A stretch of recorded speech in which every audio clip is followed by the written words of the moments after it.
ได้เป็นเจ้าภาพของประชุมนี้จีนได้เล่นหลายเวลาความในของประชุมเซียนคืบหน้าในการล้มเลิกการลงตัวจริงระหว่างประเทศเม็กซ์สร้างสายผูกพันคู่มือกว้างขวางกว่าเก่าและก็เป็นกลไกที่เก็บดีกว่าเก่าท่านสีจิ้นผิงประธานประเทศจีนได้พบกับทางวลาดิเมียร์ปูตินประธานาธิบดีรัสเซียอยู่เมืองเซียนเหมือนประเทศจีนในที่3 กันยายนนี้ในการพบว่าดังกล่าวต้องมา2 ประเทศได้เป็นเอกภาพออกมาจะสืบทอดรักษาการไปมาหาสู่เยี่ยมยามระหว่างรถกิ่งไปก็ได้เลยเพิ่มทวีสายผูกพันคู่วางประสานงานทางยุทธศาสตร์รอบด้านและร่วมกันการแลกเปลี่ยนประสานงานในปัญหาสากลในภาคพื้นที่สำคัญนอกนี้2 ฝ่ายยังเห็นดีร่วมมือกันมือในภูเก็ตต่างๆเป็นต้นการลงทุนสร้างงานกิจกรรมพื้นฐานโรงงานการบินในการอวกาศเพิ่มทวีการแลกเปลี่ยนทางวัฒนธรรมการศึกษาสื่อมวลชนการท่องเที่ยวการลงมือขัดท้องถิ่นและหักแบ่งสายผูกพันระหว่าง2 กองทัพนอกนี้ผู้นำทั้ง2ยังได้แลกเปลี่ยนความเห็นอย่างลึกซึ้งเกี่ยวกับภาษาและภาคพื้นที่สนใจ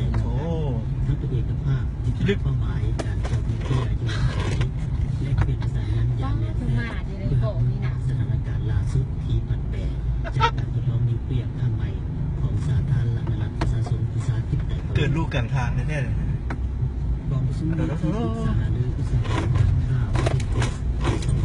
2017ได้เป็นอยู่เมืองเซียเหมินแขวงฟูเจียนประเทศจีนในวันที่3 กันยายนนี้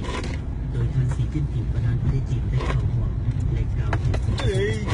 ในโอกาสกล่าวท่านคามัดผู้ว่าการธนาคารพัฒนาใหม่บิ๊กซ์ให้สัมภาษณ์ต่อนักข่าว CRI ว่าในโอกาสที่ท่านสีจิ้นผิงอาศัยท่านได้บรรยายโอกาสที่ได้รับและสิ่งท้าทายที่ประเทศบิ๊กซ์ความประเสริฐความผู้ปัญหาที่ต้องได้รับการแก้ไขโดยด่วนในปัจจุบันซึ่งได้สร้างความประทับใจให้แก่ตนเองอย่างลึกซึ้งมักฟังหลายเด้อ CRI นี่ฟังประจำได้ส่งสัญญาณที่สำคัญอันหนึ่งซึ่งนั่นก็คือประเทศเบ็กซ์ควรเพิ่มทวีการลงมือในภูเก็ตต่างๆเพิ่มอีกโดยตนเป็นพ่อและสมเสยที่สุดท่านคามัดกล่าวว่าก็เหมือนดังท่านสีจิ้นผิงกล่าวตนก็เห็นว่าประเทศเบ็กซ์ควรเปิดร่วมการลงมือในภูเก็ตการสร้างพื้นฐานประมาณการแลกเปลี่ยนวัฒนธรรมภูเก็ตอื่นๆเพื่อเป็นการแท้จริงคนทางบุญวัฒนธรรมประเทศเขาเอื้อนหนทางจะจัดเป็นอย่างไรซึ่งประเทศจีนลึกเลยจู้เลยจู้ยังไม่สี่คนทางเหมาะแข่งกันอันนี้แข่งรถวิบากหลายกว่าเลยเนาะในวันที่4 กันยายนนี้ท่านซี่จินปิงหัวหน้ากลุ่มผู้พันตามประเทศทักษิณเป็นงานวัฒนธรรมของกระทรวงมหาดไทยกล่าวในพิธีแถลงข่าวที่จัดขึ้นอยู่ศูนย์ข่าวของประชุมผู้นำประเทศบริกส์ว่าบุญวัฒนธรรมประเทศบริกส์จะเน้นบทขอเสื่อมโยงอารยธรรมและประสานใจประชาชน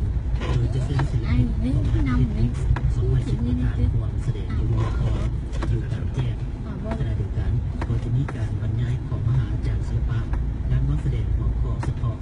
งานวางแสดงเรื่องราวประเทศบริกส์และกิจกรรมอื่นๆรวม30 กว่าเทื่อที่เมืองเซียเหมิน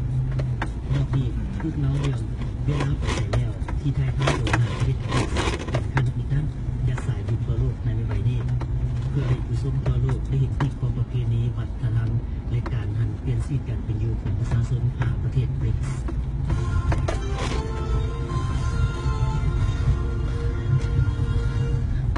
เมื่อมานี้คณะที่ท่านบุญจันทร์สินธวงศ์รัฐมนตรีกระทรวงโยธาธิการและขนส่งลาวกล่าวในโอกาสลงชื่อนำโครงการทางรถไฟลาวจีน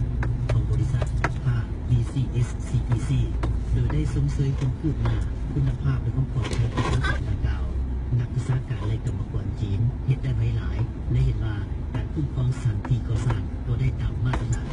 ท่านบุญจันทร์กล่าวว่ารัฐบาลลาวเอาใจใส่ที่สุดต่อการก่อสร้างทางรถไฟลาวจีนเพื่อจะอำนวยความสะดวกและช่วยเหลือโครงการเท่าที่จำเป็นให้สำเร็จเพื่อสุขีการธรรมชาติงามหลาย